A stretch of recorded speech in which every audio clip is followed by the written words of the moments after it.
You may think that vision after 50 worsens simply because age has arrived, as if it is a natural descent that can no longer be stopped. But very often the problem begins somewhere people are not used to looking. Not in reading, not in television, not in heredity, but in one evening mistake that seems so ordinary that no one sees it as a threat at all. And that is exactly why it works so treacherously. In the evening, you sit down to relax. You pick up your phone. You open news, videos, messages, or you turn on the television, or you read from a bright screen in semi-darkness. An hour passes, then a little more. Your eyes get tired, but you dismiss it as normal fatigue. Dryness appears, a light haze, the urge to squint, the feeling of sand in the eyes, as if the image has become less clear. It seems like a small thing, like it will pass by morning. But here is what really matters. For eyes after 50, evening strain in darkness or semi-darkness, especially in front of a screen, is not just fatigue. It is the moment when an entire chain of hidden problems begins. And if this mistake is repeated every day, the eye starts wearing down not sharply, but quietly. Not like a lamp that suddenly burns out, but like glass that gathers more and more invisible traces night after night. Today, we will break down why evening becomes the most underestimated part of the day for vision, why one habit can intensify dryness, blur, and strain, why after 50 the eye reacts to this very differently than it did in youth, and which signal you must not ignore if you do not want to one day realize that it is no longer just fatigue. Let us start with the main point. Most people are afraid of the wrong thing. They are afraid of suddenly going blind, afraid of frightening diagnoses, afraid that vision will collapse in a single day. But much more often, the eyes lose comfort, clarity, and endurance, not through one loud catastrophe, but through slow daily depletion. And the evening mistake is especially dangerous here because it falls on the eye at the very moment when its natural protection is already weakening. During the day, the eye works in one mode. There is plenty of light. You shift your gaze more often. You blink more actively. The tear film spreads better. But in the evening, the picture changes. The lighting is worse. The gaze stays fixed on one point longer. The screen shines directly into your face. And blinking, which for the eye is like a windshield wiper for a car, becomes less frequent. And this is where the main thing begins. Many people do not understand that sharp vision depends not only on the internal structures of the eye, it also depends on the surface, on that very thin tear film that cannot be seen, but without which the eye literally starts losing image quality. This film does not just moisturize, it smooths the surface of the eye, nourishes the tissues, protects against irritation, and helps you see clearly. Imagine a perfectly smooth pane of glass covered by a thin, transparent layer of water. As long as that layer is even, everything looks clear. But if it breaks, dries out, or spreads unevenly, the image starts to blur at once. Not because the world changed, but because the surface itself became unstable. That is what happens to many people in the evening. They stare at a screen for a long time, blink less, the tear film evaporates faster, especially if the room has dry air conditioning, or heating. And after 50, this system is no longer as strong as it once was. Tears are produced less effectively. The composition of the tear film changes. The eyelids sometimes do not close as fully. The glands that are supposed to support the protective layer work more lazily. As a result, the eye enters the evening not with a full reserve of strength, but with a reduced reserve. And at that very moment, an ordinary habit becomes an accelerator of the problem. A person thinks they are simply relaxing before sleep, but in reality, every evening they trigger a small depletion. The surface of the eye dries out, microscopic areas of irritation appear, the eye starts signaling with burning, haze, heaviness. But people almost always make the same mistake here. They think that if it feels better in the morning, then nothing serious happened. No, the system simply recovered partially by morning. But that does not cancel the fact that the evening before, the eye went through unnecessary strain again. Now we come to the most important point. Why does all of this feel stronger after 50? Because age changes not only vision itself, it changes the entire way the eye handles strain. With age, the tissues become less resistant to dryness. Recovery becomes slower. Hormonal changes, chronic inflammation, blood sugar issues, blood pressure, and medications that further dry the mucous membranes are often added to the picture. And then the evening mistake no longer just irritates the eye. It strikes a system that is already running at reduced power. It is like driving a car with only a thin layer of oil in the engine. You can make one trip, then another. But if you do that every day, the wear builds up invisibly, and then it begins to sound not like a warning, but like a breakdown. And this is where many people meet the first illusion. It seems to them that their vision is declining. In reality, part of the problem may not be that the eye suddenly became permanently worse, but that the surface of the eye became unstable. That is why the picture gets blurrier by evening than in the morning. That is why you want to squint more often.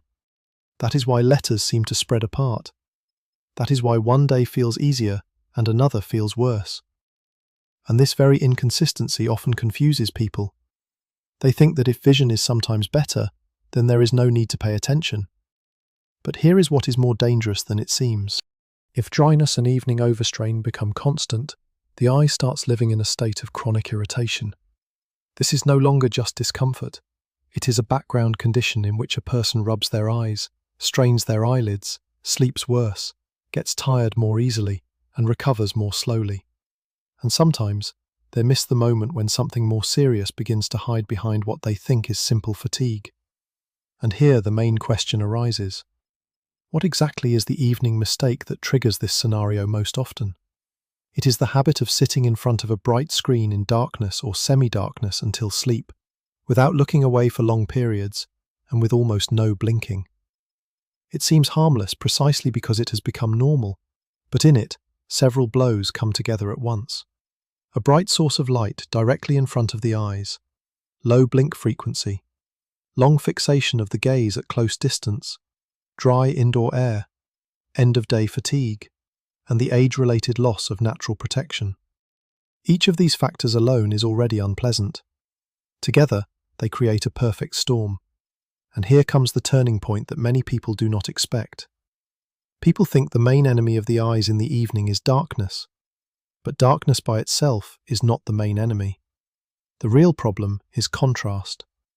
When the room is dim, but a bright screen burns in front of the face, the eye is forced to remain under constant tension. It is like a guard standing watch all night, staring into a single spotlight and unable to look away. The eyelids stay open longer, blinking becomes less frequent, the surface dries faster, the muscles get tired, and the eye turns from an organ of perception into an organ of survival that is simply trying to make it through the strain. That is why some people in the evening feel not just dryness, but as if the eye becomes heavy, hot, tight, as if it is asking not for another 5 minutes, but for an immediate pause. But there is another layer that is often missed. After 50, many people begin to notice that before, they could read, watch, and work much longer without consequences. And they make the wrong conclusion. They think that now they just have to endure it, that age is age. But endurance does not help here, because the eye does not love heroics, it loves conditions. If every evening you put it into a mode of dryness and overstrain, it responds not with strength, but with declining performance. And at first, it responds gently, then insistently, and then in a way that can no longer be ignored, which signals must not be missed. If by evening there is a persistent feeling of sand in the eyes, if vision blurs specifically after long screen time, if you have to blink often to restore clarity, if the eyes become red, burn, and get tired faster than before, if morning comfort gets shorter and evening strain arrives earlier and earlier, if light sensitivity appears, pain appears, or one eye seems to see noticeably worse, if flashes appear, a sudden shadow appears, a dark spot, or a sudden distortion of the image, then this is no longer something to dismiss as ordinary fatigue, because dryness and overstrain can mask more serious conditions, and age after 50 calls not for panic, but for attentiveness. Now the most important thing, what to do about it in practice. First, stop ending the day with a bright screen in a dark room. If the screen is there, there should also be soft, calm light around you. Not a spotlight in the eyes, and not a black room. The eye needs an even background, so it does not live in a mode of constant contrast. Second, Break the fixation of your gaze. Even a short pause works better than endless endurance. Look into the distance, blink consciously, let the surface of the eye spread its protective layer again. Sometimes several full blinks do more for comfort than a person expects. Third, pay attention to the air in the room in the evening. If the room is dry, the eye loses moisture much faster. Heating in winter and air conditioning in summer can work like an invisible pump that drains comfort from the eyes hour after hour. Fourth, do not ignore how your eyelids behave. Incomplete closure, tired eyelids, a constant urge to rub the eyes, stickiness in the morning, crusts along the lid margin. All this may suggest that the surface protection system is already working poorly. And then the question is not about endurance, but about the fact that the eyes need help, and sometimes an examination by a specialist. Fifth, look at the bedtime habit itself. Very often a person thinks they are resting, while in reality they are pushing their vision into its most uncomfortable mode. Real evening rest for the eyes is not an endless bright stream in front of the face.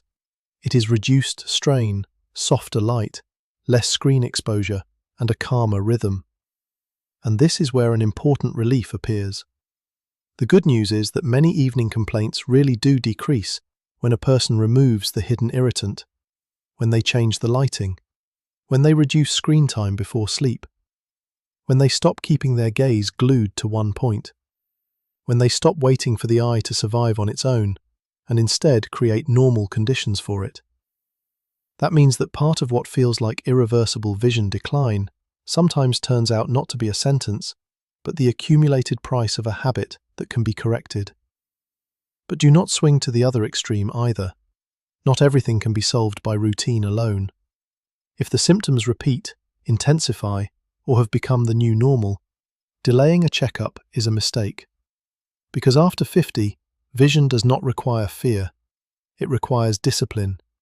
Not reassurance at any cost, but a precise understanding of where fatigue ends and the real problem begins. And that is the whole meaning of today's topic. Danger does not always arrive loudly. Sometimes it looks like the most ordinary evening.